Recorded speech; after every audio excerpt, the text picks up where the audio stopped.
an Auschwitz survivor. Correct, yes.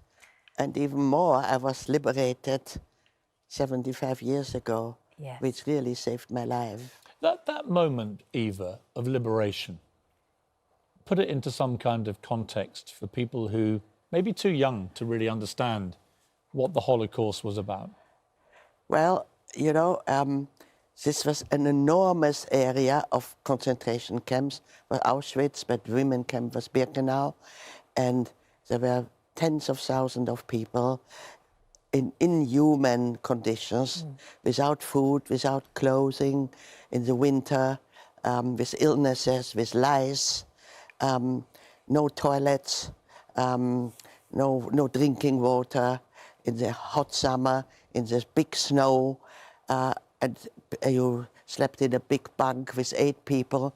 Very often in the morning, the person who slept next to you didn't wake up anymore. So you spent half the night next to a dead body. And sorry.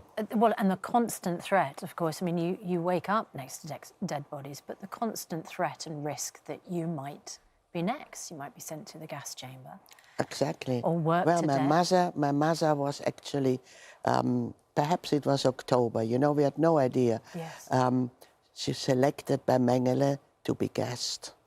We had to parade naked in front of him, and if he thought you're too thin, you can't work anymore, you went to the wrong side. And I thought I'd lost her, but again, through a miracle, she was not lost. Well, what was extraordinary was, as you say, you believed that your mother had been selected to go to the gas chamber. Well, she was selected, definitely. Yes, you thought that she was going to die. You then had a meeting with your father, didn't you? I know, Because I know. occasionally you would come across each other in the camp. That was as well unbelievable. That never happened to anybody. And when you saw him, you told him what you thought was happening to your Well, mother. yes, he asked, and I had to tell.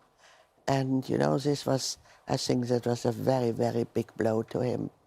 One thing that strikes me, Eva, about everybody who's survived this nightmare and the scale of inhumanity, it's just mind-boggling. But everyone who survived seems so strong. The spirit that comes out of you all is remarkable. How do you find that strength? Well, for me, actually, it was when I was arrested just on my 15th birthday. I didn't want to die, you know. Who wants to die when he's young? We had a beautiful life in Vienna, and I wanted to get married, I wanted to have a family, and so I never, ever gave up. But nevertheless, like I say, miracles, Yes. that without miracles, I wouldn't be here. You know, little things which just saved your life in some kind of ways. And you were liberated, and today is the 75th anniversary of the liberation of Auschwitz. Yeah. That moment for you, what was that like? Well, it wasn't, you know, it wasn't the end of it, because the war was still going on, and we didn't really know what were the Russians going to do. They were not having a holiday, you know, they were fighting. So when the first ones came, they just fed us, but went on again. So, and, you know, some people thought, well, they were going to just leave us there, or perhaps taking us to Siberia. Well, we had no idea. So it was not the day they came that we thought, now we are saved.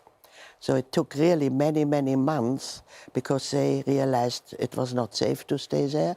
So they took us, it was wonderful, to East. And we traveled from January till May with the Red Army against the army who went actually to the West.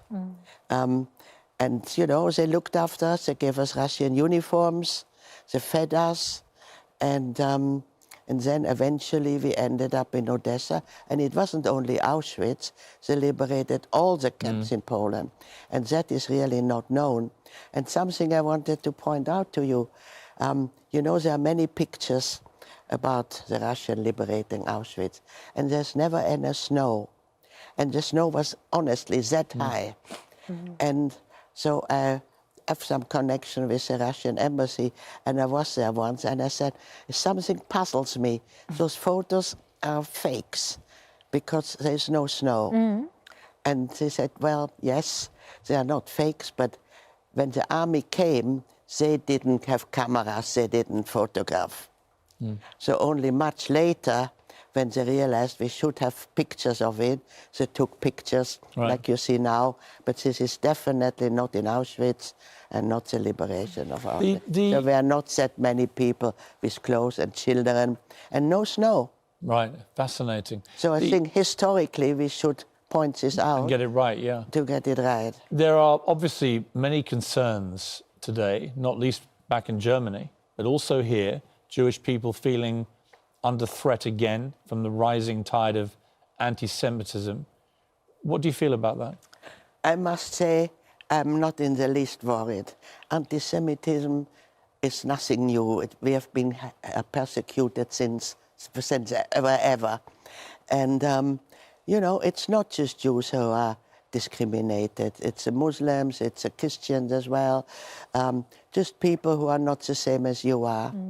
And so I think we can, how more fuss we make about it, how more attention we draw to it. And your message really is one of tolerance, isn't it? That we need to learn to be more tolerant generally. Exactly. This is, I still can't understand why there's so much discrimination against people who, and especially religious reasons. You know, religion is something beautiful, it's personal, and we should let everybody worship whoever they want without being in danger of being killed or persecuted. Absolutely right. Eva, But the worst thing what was for me coming back and hearing the news that my father and brother hadn't made it. So I was just going to refer to the fact that your mother, of course, wasn't killed despite your worst fears. Yeah. She survived. You think that perhaps the news that she might have died, you know, destroyed your father? I'm afraid, I think so, yes. Your mother survived, you survived, you came home or back, and then she married Anne Frank's father. So he became, besides that he became my stepfather, he was the grandfather of our 3 daughters.